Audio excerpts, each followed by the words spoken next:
Welcome to Ask a Puppy Trainer Show, episode 133. It's wild how high that number is getting. It tells me we have a good loyal following. Appreciate you guys coming back every week. Good? All right, cool. Thank you.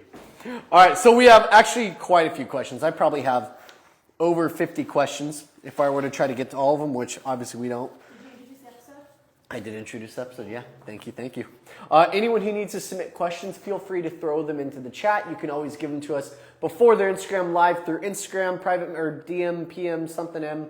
You can also do TikTok. You can even do through YouTube and just comment on one of our videos. We try to pull them from as many places as possible because all the questions can be a little bit different, and we love that. So I'm going to start with a couple of the TikTok questions. From Illy W, stop biting. I'll try to behave myself. All right. Hales Miller, Golden Retriever, 8 weeks. How to properly use and when to use a long leash. So when to use, everything that's done on a long leash has to be perfected on a short leash first. So if I'm trying to do long lead recall, which is long lead come, I'll do short leash recall, which is basically like a relationship building exercise. Food to the nose, take a few steps back, say come, good, and then reward. So anytime you want to use a long leash, you need to practice the command first with the short leash. If you can get 6 feet on a short leash doing stay and then come, then get a 20 foot, but only give 10 feet of it to the dog. Try it on 10 feet, then 12, then 15, then 18, then 20, and build your way up to it. So yeah, it's just all about introducing it first on the short and building up to the long, but you don't have to go from the 6 all the way to the 20. You have a lot of in-between distances that you can practice with. I'm going to try to go quickly for these short ones, guys, because I know I only usually get about 6 questions in. I'm going to try to get 10 questions today. Ooh, I know. We'll see if I get it. From Ground Up Gifts. 3-month-old puppy bites even when we redirect. Leave the room. How do we stop the biting?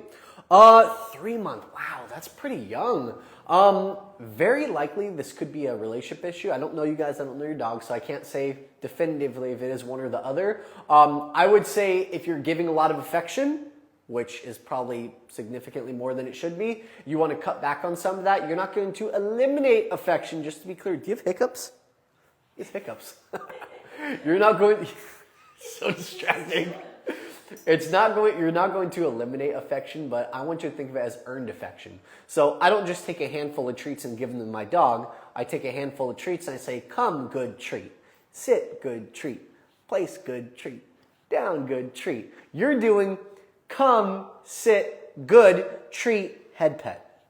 Place, sit, down, good, treat, head pet. That's how you can give in that affection so it's more balanced. Another great tip is always have a training pouch on you whenever your puppy's out of the crate. And my final tip, which is probably the most important, which Bessie would say it first, is you should always have a leash on your dog. If you don't have a leash on your dog, you don't have leverage. Sometimes my puppy nipping at me is something as simple as just taking the leash, lifting like he's on my lap. Obviously, I wouldn't be holding him if he was nipping me. And if he's prone to nipping me, I would never really go out of my way to hold him. He would spend more of his time on the ground as a dog should.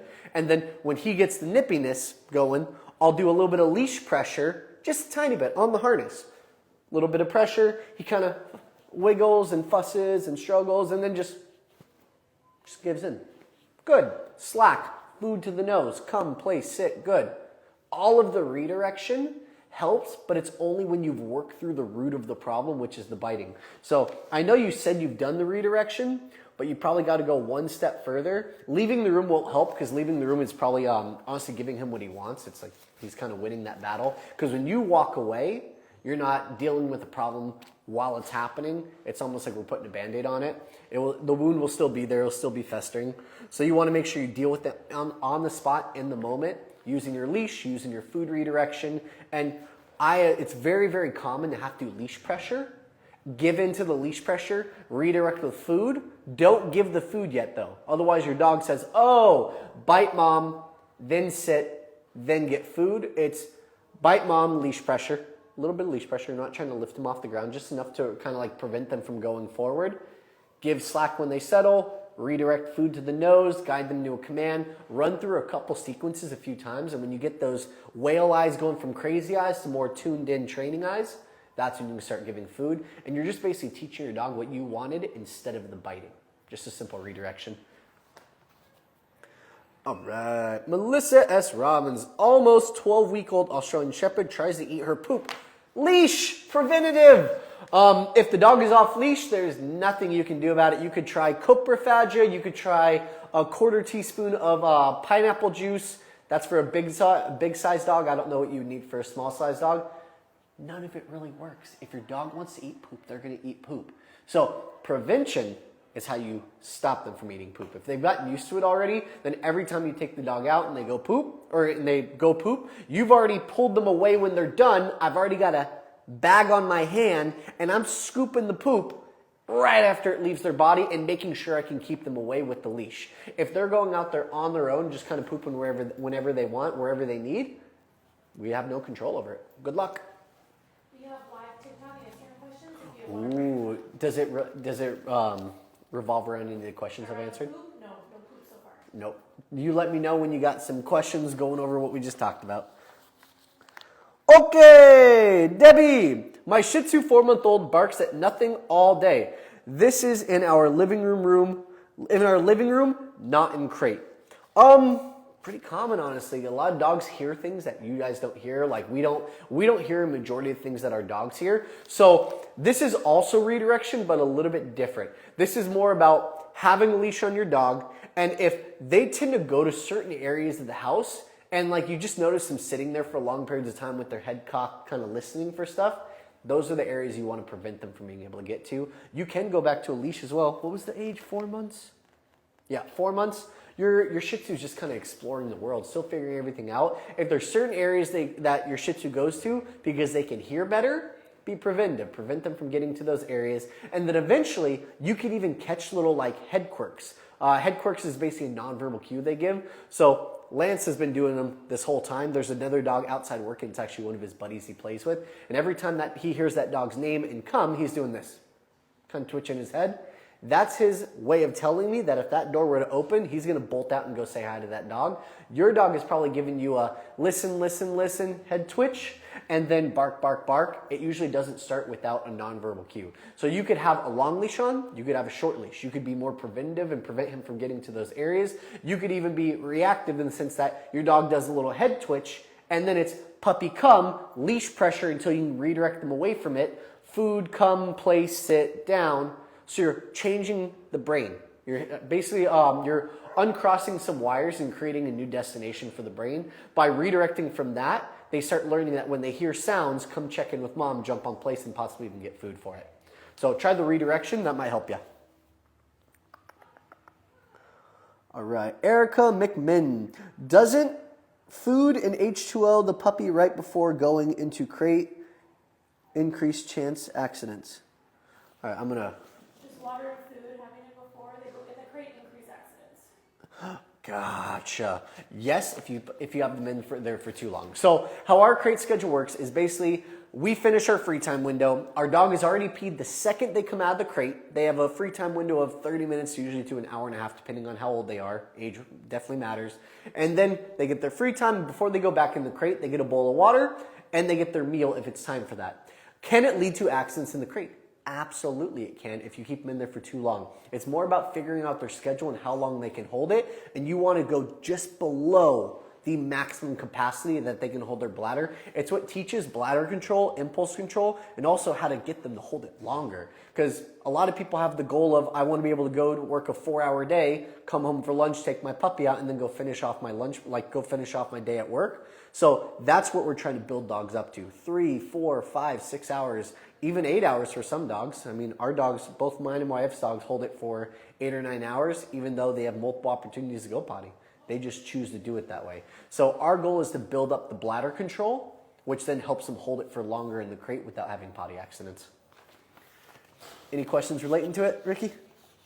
Potties? No. Okay. All right, we're going to do one of our longer ones. This is from DJ. Hi, do you have any suggestions for a 6-month-old hound who is deaf that is biting more than puppy biting? I'm going to recommend that you reach out to a balanced dog trainer that has experience working with deaf dogs. I know for a fact that Rough Beginnings Rehab has experience with that. So if you want to check that out, it's ruffbeginningsrehab.com. And it's an awesome program that works with aggressive dogs. And it sounds like what you're hinting at is possible aggression. So that'd be your next step. Check them out. Pepperoni. I'm not sure if you answer random questions or not, but I have a 4-month-old puppy and I got him a playpen until he is house trained. He goes to the bathroom outside really, really well. He gets it. But when I get him in the playpen indoors, he has accidents in there just a few minutes in. I'm pretty positive that at the previous rescue he was at, they had a playpen for him, but they had pee pads in there. Are there any suggestions on how I can help him avoid going to the bathroom in the playpen when it's playtime? When it's playtime. Okay. You got to get yourself on a tighter schedule probably. So you may not be limiting water. That's something for you to give a shot to. If you want an exact measurement, it's a half cup of water for every 30 pounds of 30 pounds of weight every 2 to 3 hours. Half cup of water every 30 pounds of body weight every 2 to 3 hours. So that'll give you an idea how much water your dog should be getting. We want to give that at the end of their free time, and right when a dog comes out of the crate, first thing is they go right outside to go potty, preferably on leash, so they're not just marking, because a lot of dogs that are off leash, they'll do a pee here, a pee there, a pee there, a pee there. I hold a leash. I don't let them get to the perimeter, so there's not really anything for them to mark. They just tend to go out there, give one pee. If it is a mark and I know it's a short pee, I'll bring them back inside and put them in the crate for 10 to 15 minutes. If it's a full pee and I come back inside and they pee again in the playpen, that means you're probably giving significantly too much water. So it's just something to think about. But yeah, getting them on a tighter schedule and kind of having the exact know of when they need to go potty, how much water they've intook between potties, between free time windows and crate windows, that's going to get you guys probably on the right track. Ricky, any questions over on TikTok?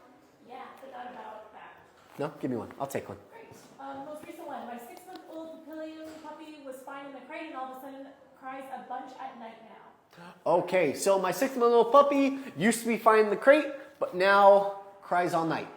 Correct? Was that about the gist of it? Night, yeah. All right, cool. I paraphrased. I did a Bethany. I wasn't very good at it, but I still tried. Honestly, there's a lot of things that can happen. We just had the holidays. So we had maybe a bunch of family over. Maybe the puppy was getting significantly more love. And 6-month-old isn't really a puppy anymore. That's kind of getting to adolescence. 8-month-old is technically considered an adult dog. In a dog's brain, they still grow till about 1.5 years, but they're fully matured in their brain for there. So 6 months, you're getting pretty close. If your dog was given a ton of affection over the holiday, you maybe had friends and family over, guests over, and the puppy's routine was broken, that's probably what's led to it. So you can get him back on it pretty quickly. I would say minimize affection for a few days or even maybe 1.5 weeks or so, just to get him back on track mentally, and then do a little bit more training as the night wanes. You're getting closer to bed. You can do some fast pace at like 5 or 6 p.m. Fast pace training. Come play, sit good. Come play, sit good. Come play, sit good. And then as it hits like 7 or 8 p.m., maybe I'll do something shorter like come, place, sit, pause. Good. Pause. Treat. Pause. A lot of slow pace. As you can tell, I've even calmed my own tone down. That's kind of how I change my tone from come, place, sit down. Yeah. Come, place, sit. Good. You want to work on calming the brain down before they go back in the crate. You can also think about affection and all that as well. So if you're giving affection, doing anything like that right before you put him into bed in the crate, that might be playing a role into it. So minimize affection for a couple days or a week, and then do a little bit of fast pace in the beginning, and then slow pace to finish it off before putting him in the crate. That should help. Wow, my whole tone changed. That's how my brain interprets fast. Oh, you're going to chew it? Well, if it entertains you, get it. All right. Jessica Lloyd. Hi there, love the videos. I'm new here, so forgive me if it's been covered, but I didn't see it when I scrolled back through. We have a 1-year-old lab mix that we rescued. He's the best, but he spent the first year outside in a pen. He sleeps in a crate, and we're getting the hang of potty training. He does well when the schedule is kept. However, he's very excited to get out of the crate and starts to sprinkle. Ah, yes. Often leaving a little trail as he goes, then sometimes again when he goes into sit to get the release to cross the door threshold. We try to keep calm, quiet voices, make him sit before the crate is open. Any advice would be helpful. I'm going to read back a little bit. So whenever we have dogs that are super excited to come out of the crate, we don't focus so much on them coming out of the crate and focus more on how they're coming out of the crate. So let's say that I have a slip leash. Usually it's one of the easiest methods to use because your dog is peeing when he comes out of the crate because he's overexcited. Even something as simple as some basic touching of his body to put on the harness and the leash. He's like, this is the greatest thing I've ever had because you touched my head. And now I'm peeing all over the place. So you could try opening the crate door. He tries to come out right away, close it, say no. And that hand went fast. That's not an exaggeration. That's how fast I'm closing the crate. If I have a dog trying to bolt out of the crate excitedly, I'll close the crate door to block them in. They sit back and settle for a moment, pause, open it again. They do the same thing, close, say no, wait for them to back off and settle. Do it a few times until they're somewhat calm. And then I even like to take that slip lead. And by the way, you're not going to be working on backdoor thresholds right now. I'm just giving you a heads up. You're going to just focus on getting them outside and making it as calm as easily as possible. You're going to kind of drop a slip lead over his head. Sorry, I'm trying to hold on to Lance, but he's not going anywhere. Oh, maybe he is. Lance might leave us. So I'm basically opening the door, pausing, getting him to settle, relax, pause for a moment, and then I'm kind of tossing the slip lead over his head, tightening it, opening the crate all the way, releasing him to come out of the crate, dropping down the little lock-in-place leather piece that's on all the slip leads, and then I'm just going to kind of rush him outside to get him to go potty. And then I'm going to work on getting him more calm coming out of the crate. Because now the bladder's empty. Now you're not going to get as much pee. After I get that potty outside, I'm coming right back inside. I'm taking this dog, I'm putting him back in the crate, and then I'm going to practice getting him to come out of the crate calmly. Meaning that when I open the door and he's just vibrating with energy to get out, I'll just sit there and I'll wait. I pulled up a chair in front of a crate. I pulled up a cushion and just put my knees on it and waited. And then eventually he lets out a breath. Good. You hear my tone? Am I mad or glad? I'm neutral. Good. Bored. Neutral. He settles momentarily. I tell him break. Boom! He bolts out of the crate full speed. That's why I still have the leash on him, guys. He bolts out. I use the leash to turn him and put him right back in the crate. Close the door, pause, open it, and I'll do that over and over and over again until he's able to walk out of the crate a little bit more calm, and then I'm going to introduce food. It said lab, right? Lab, yeah. Lab. That was important. Because normally some dogs can use food right away. Labs usually cannot. Their food drive is just out of this world. Insane. It tends to build more drive instead of helping work them through it. So now that my lab knows how to come out of the crate calmly, relaxed, then I'll use food as a redirection. So now when I come back to that crate the next day, they're calmly waiting, or as calmly as possible. And when I finally release them to come out of the crate, I release them to come out with food into a sit. I loop the leash, or I loop the slip lead or the harness over their head, buckle them in, leash them up, and then I'm actually going to give the treat, walk them out, use another treat at the back door, sit, good. What's my tone sound like, guys? Sit, good, let's go. No, nope, not for a dog that pees. That's overexcitement. I'm feeding into the overexcitement. Sit, good. Open door, food back to the nose, getting that focus still. Doors open all the way, treat, let's go. And then I'll walk out, neutral, calm, no emotion whatsoever. I get to my area that my dog will actually go pee in. I get one final sit, and then break release to go pee. And then if you only get little marks, that's something I want you to think about. If you're only getting little marks, then you're probably getting marking possibly inside the house as well as excitement pee. So focus on just getting one good pee. I'll give him usually 1 or 2 minutes. And if it's a whole bunch of marks, he's not getting free time yet. He's going back in that crate for another 15, 20 minutes. See, year-old? Yeah, 1-year-old, probably 15 to 30 minutes back in the crate, and then redo the whole thing. It's all about keeping calm. Excite pee in general, for any of my really young puppies out there, which I'm sure we have a lot as well, all of our young puppies, excite pee isn't really your puppy's fault. It's kind of yours. See what I did there?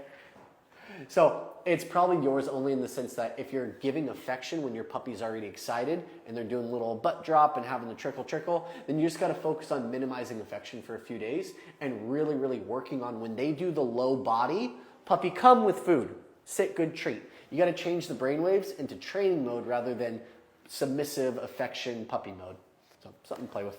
You want to do a live Instagram one? What you got? We have an 11-month-old cavapoo. We haven't gotten him a playpen yet. We have it in the crate and sometimes in our arms unless he's let out to eat. Should we get him a playpen now or wait a bit more? I missed half of that. Haven't playpen yet. Okay.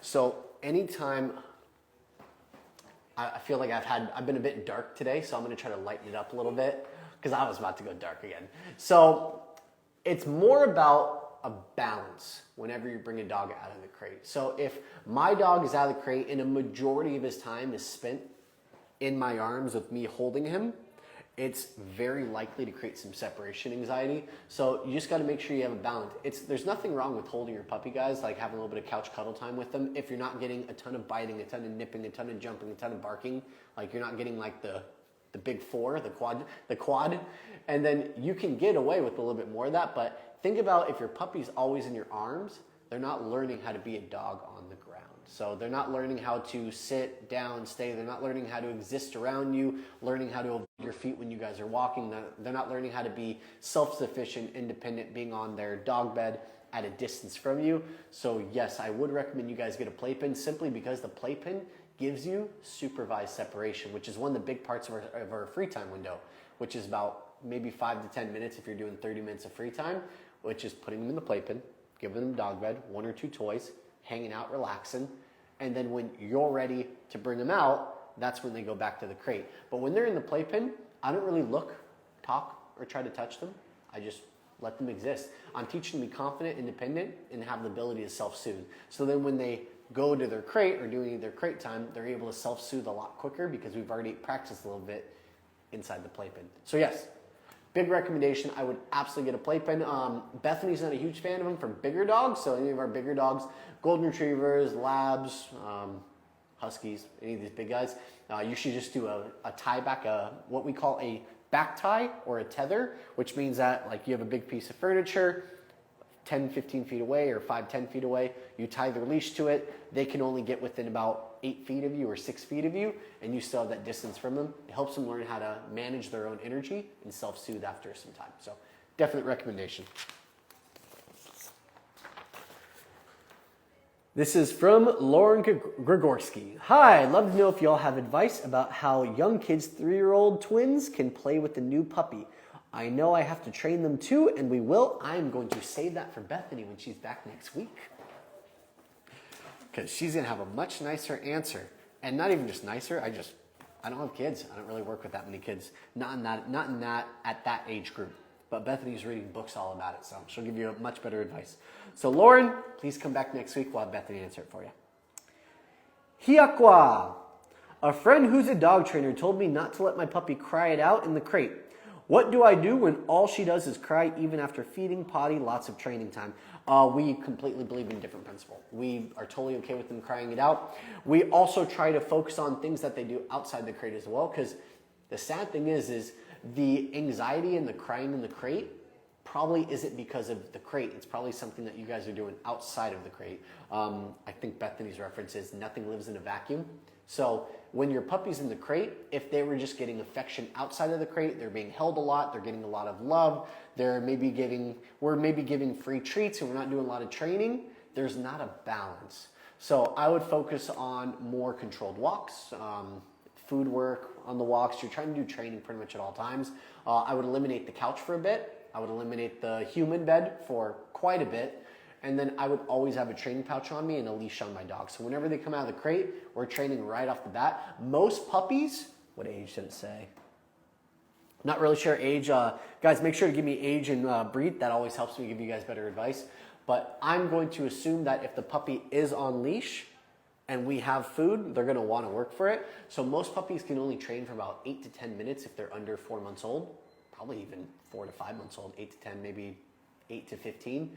So if you do a 15-minute training session and then you let them exist in the playpen for 10, 15 minutes before going into the crate, they're gonna be significantly calmer inside the crate. What are some things you can do when they're in the crate?